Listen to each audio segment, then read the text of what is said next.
Hi lovelies, welcome back to my channel. If you're new here, my name is Belinda Strana. Thank you so much for all the love and support. To my returning subscribers, to those people that share my videos, leave commentaries, and also educate each and every one of us. You guys are the real MVP. So guys, I came across a video of my For You and I thought to share where black people are having these conversations about segregation and how it's actually going to affect people that looks like me, even if people that looks like me are still all around. Oh, we also need this segregation, like we have been segregated. Guys, I'm just going to roll the clip as well as some of other stitches I was able to put together. Please leave me your own thoughts in the comment section of what you think of this video. And please do not forget that we do not support any form of bullying and harassment. We're just here for educational and informative purposes. Alright, lovelies, let's dive into it. We were already segregated until the I Came in Peace came along. We was like this. We was already like this. Y'all think we would be bothered if we was separated back into our own communities again? Everybody want to talk about division. Oh, we're not supposed to be divided, baby. Everybody else is divided but us. We the only ones still trying to be integrated with some folks that don't want to be bothered with us. Let's get something straight. The Chinese have their own communities. They don't even really want to hire nobody outside themselves. Indians, Arabs, Iraqians, everybody that had their own shit, they keep it within their own diaspora. But it's the moment we wanting to do it's a problem. You know why? Because when we rise, the whole planet rises. Did I miss something? I'm gonna say that again. When we rise, the whole planet rises. It's deeper than just community. That's why integration came in the mask of, oh, we just want everybody to get along. Even MLK himself said that was the worst shit ever. One of the biggest mistakes he ever made. And he was an agent. We can go ahead and say it. That's obvious because we never cared about being integrated. We never cared about being human, which we are not, never have been. And for y'all talking about some, y'all do realize that with those wasn't good times that we was in, that we, when there was a segregation to integrate, those was not good times that we was in. We are in different times. You're literally telling yourself that we are in different times. Sweetheart, we fight back now. I'm not saying we didn't fight then, but the fucking time of the time of wheel was completely different. We're in the age of Aquarius, baby. We learning shit that we didn't even realize was a thing back then. Some of us done been in this bitch 1,000 times and we had to deal with the circumstances of how this shit was played out in the rule book. Shit is different. Y'all really don't see that times are different indeed. And you being turned over back to you is right in your face and you too busy stuck on they might do us how they did us. Y'all remember if you scared, go your ass to church, but it makes sense because you in religion. And I'm not judging you for it, but I am judging you for this. Trying to implement and project how you feel and your fear onto everybody else. Keep that shit over there. This goes right into all skin folk ain't kin folk. The fucking time. Peace, Queen. It's your boy Taboo coming at you live in full effect. So I think what she's trying to say is that those certain groups of people, our elders in the black, brown, red communities that were all of a sudden made free, and they said, okay, all of a sudden now you have free reign to do whatever you want, as yesterday you didn't. You feel me? You can vote, you can eat wherever you want, you can use whatever bathroom you want, you can go to what school you want. Those people that were there the first time for that, you got to understand that before that day, they were humiliated, they were beaten, they were sprayed with water hoses, they were,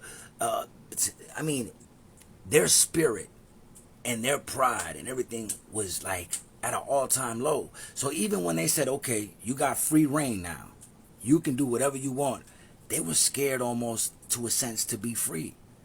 You know what I'm saying? If they said, okay, you can go outside, they would peek a couple times before, put their toe, like you do a pool when it's cold, they would test the air out first. Slowly make their way out to the front porch and stay out there for a while. Go back inside. And, it was a new concept. Because they've been broken, beaten for so long. So when matters did come up, they remembered. Now, you dealing with a whole different type of brown, black, and red folks today. Because you dealing with today don't know nothing but equality. We expect it. And when you try to take that away, yeah, we ain't going to act the same way. She's trying to say. Peace, Queen. And again, I'm not trying to be disrespectful. I personally talk about brown, black, and red unity. I know it's not everybody's thing, and there's people in these same communities, all three of them, who don't think that's a good idea for us to come together.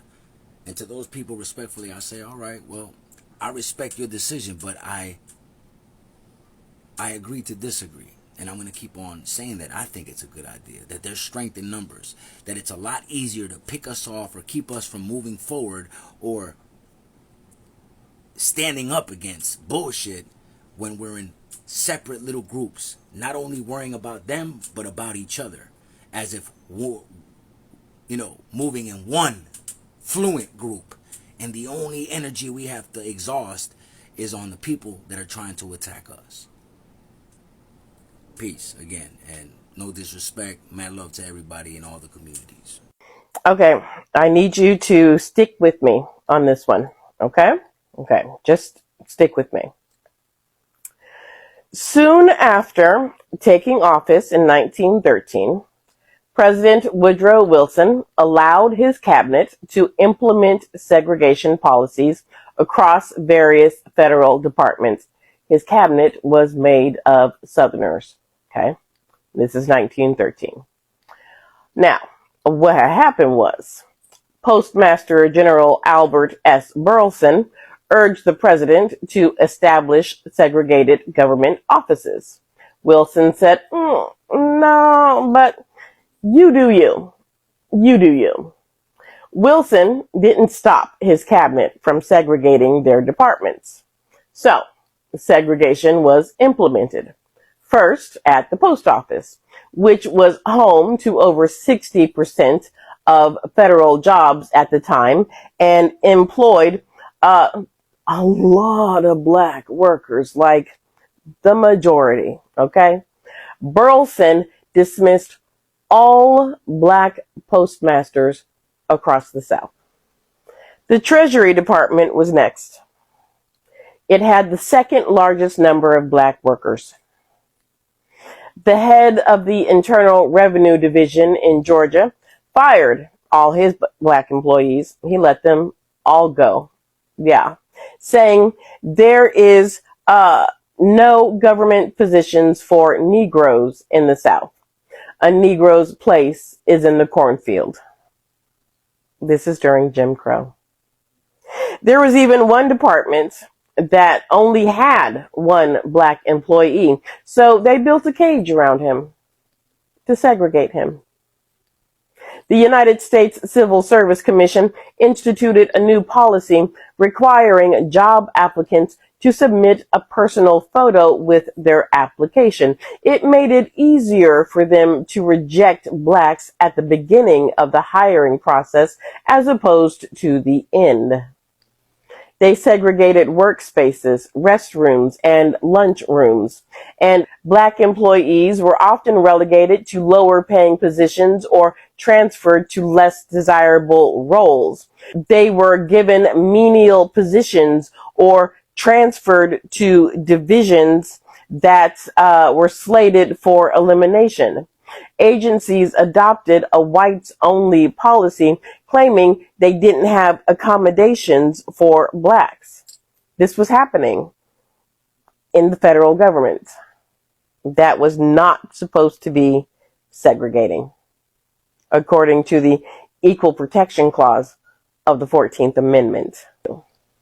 But Wilson defended his administration's segregation policies, claiming that they were intended to reduce friction between the races and were, in the best interest of black workers. Wilson told the black community the purpose of these measures was to reduce the friction. It is as far as possible from being a movement against the Negroes, and I sincerely believe it to be in their best interest. This is a man who screened Birth of a Nation and thought it was the absolute pinnacle of movies and should be seen by everybody. Now, in 1941, FDR, Franklin Delano Roosevelt, signed Executive Order 8802, ending discrimination in the defense industry. In 1948, Harry S. Truman signed Executive Orders 9980 and 9981, desegregating the armed forces and the federal government. Okay? Okay. Now, in 2025, 77 years later, the Trump administration has waged war on DEI, diversity, equity, and inclusion, and anything resembling equality or equity. He has issued executive orders that rescinded previous presidents' executive orders geared toward fostering equity and equality. There's even an executive order that does nothing but rescind Biden's executive orders that were meant to combat racism and discrimination. So, how long before the Trump administration attacks the Civil Rights Act of 1964?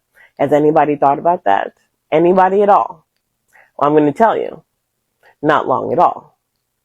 It was discovered that the Trump administration had removed a long-standing directive from the civil rights era that explicitly prohibited federal contractors from allowing segregated facilities.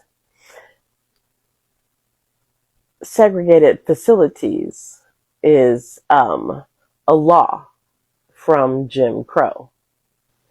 The removal of the segregated facilities policies was included in a memo from the General Services Administration, the GSA.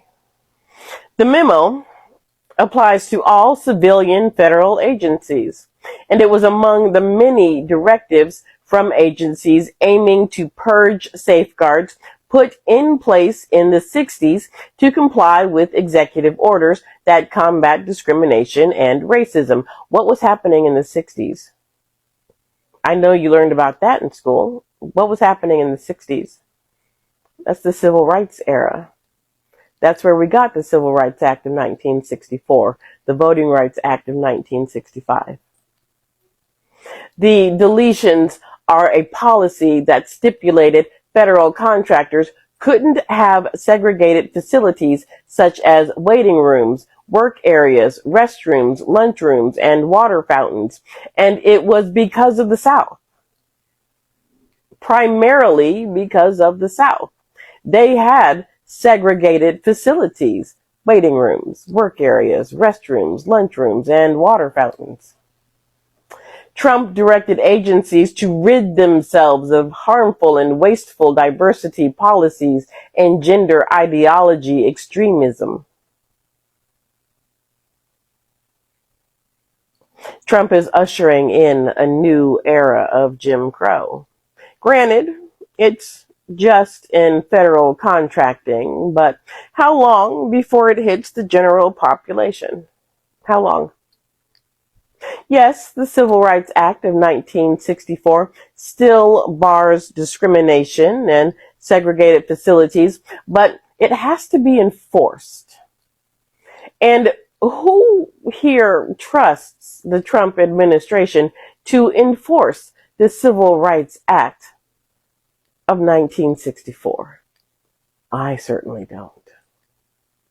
I'm going to leave you with this from the Mandate for Leadership, the Project 2025 playbook. It says, enforcement of civil rights should be based on a proper understanding of those laws, rejecting gender ideology and critical race theory. Y'all, they just brought back segregation like black people give a fuck. I didn't want to go to Mima and Peepaw's funky ass, racist ass, non-seasoned ass restaurant anyway. I don't give a fuck. The food is nasty. Now what? Put the sign up, ho. I think it tells you something about the nature of TikTok's algorithm, that a video like this has 700,000 likes, probably millions of views. And the video I just posted about how segregation was actually horrible for black Americans. It left the vast majority of us desperately poor and destitute and excluded from opportunity, from education. That would probably tops get 20,000 views if I'm lucky. But I really think this message is important, so I am doing this again. I'm saying this again.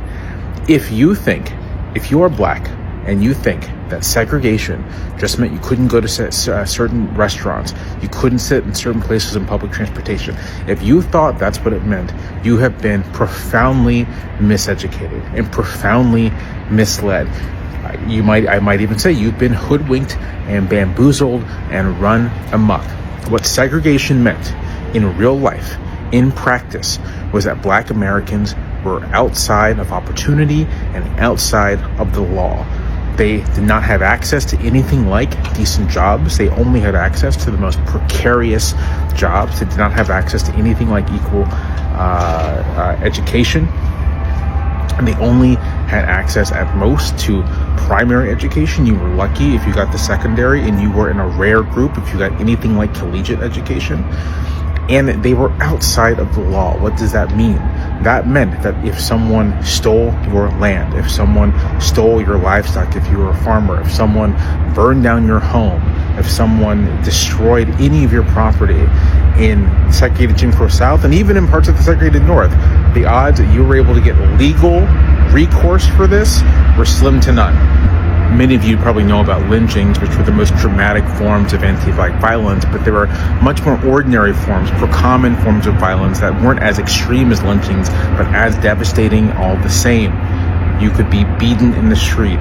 You could be attacked, and you have no legal resource. Let's say that you got on the bad side of a bus driver. There are plenty of cases from the Jim Crow South of armed bus drivers executing black people in the street for rudeness, essentially. The legal system didn't touch you.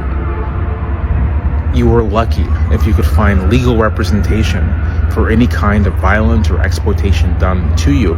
And speaking of exploitation, if you were lucky enough to have a decent job, you're probably excluded from the union. And if you weren't excluded from the union, if you were even in the union, you still had to contend with tremendous discrimination.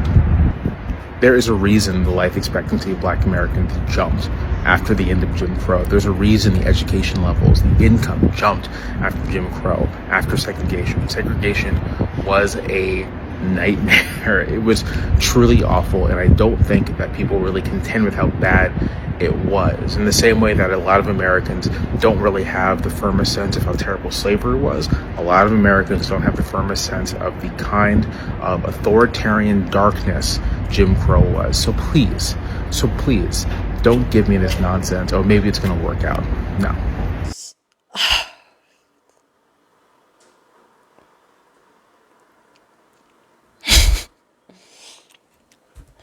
Like seriously, Lolis, I totally understand from, the both point of view. When I saw the first stage of the sister talking about how, black people have been all in segregation, like this is 100%. This is 100%. People that looks like me have been segregated even before the announcement of of getting segregation, or making a segregation a thing again.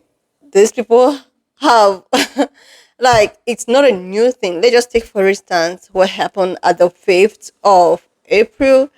We all know what really happened. What went down there. The protest was so peaceful. There is nothing like, oh, police people are disturbing or any form of police brutality.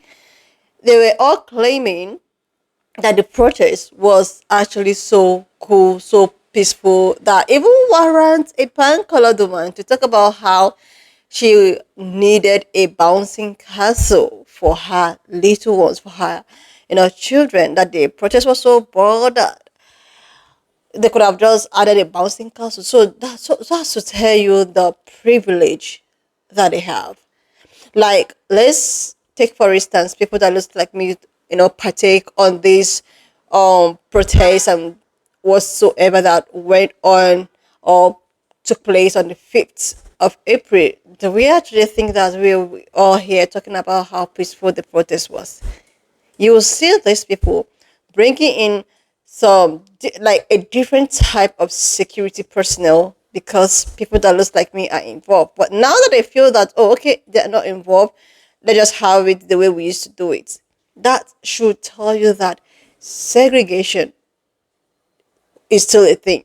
Like it all boils down to that. So it's not it's not a new thing that I have to get, people that looks like me all shaky, shaky, and all of that. You know, we all know that the last time they did that, these MF people decided to go destroy the black neighborhoods and all of that. That is what actually brought me to the second conversations of this, sister that shared a very beautiful historical fact, which I got to learn so many things. She goes as far as to talk about how this segregation might still affect people that looks like me. Even if it's not gonna be the same way it affected that of yesteryears, it will still have a very, very negative impact to people that looks like me. And that is when coming together works. And that is when the first sister that I stitched her video talking about how other community, you know, try to do their things in their own, like they try to safeguard their thing. This how Indian people having their own thing, Asian people having their own thing in their own community, helping each other to build and grow. Like black people can actually do their thing and grow, but I think it's actually need a very big collective effort. Like it needs very, very, very strong ties for us to like get something and get it going and safeguard it. Like this brought me to a conversation I was having with a friend. We were talking about how this Black Project 2025 all of a sudden was not something of discussion anymore. I was one of the people that stitched, her video, a lady who introduced a Black Project 2025. I think it's actually a means for people that looks like me to come together, share ideas, you know, support each other businesses and try to build a very successful community. And with that being said, this sister, after she was have gone through to do some things, she decided that she was not more interested because there are so many hearsays by the side talking about how she wasn't doing what she proposed, and she got upset and decided that she's not more interested. Even if that Black Project 2025 didn't work, I believe that in any little way that we all can, help each other, maybe in terms of businesses, in terms of any other thing that to secure something for people that looks like me, just the way every other person have just the way at which the first sister I stitch, have video said in her stitches, and I think she really made a lot of sense.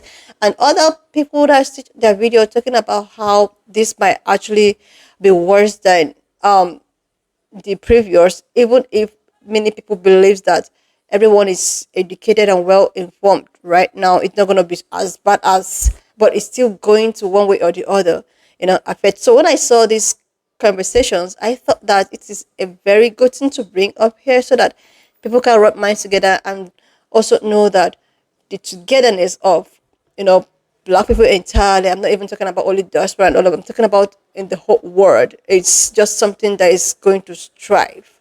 And it's just something that is going to keep black dollar, black money in deck. Anyway, lovelies, wanna just leave me your own thoughts in the comment section of what you think of this video. Please subscribe to this channel if you're yet to do that. Like, and I will see you lovelies when I upload the next one.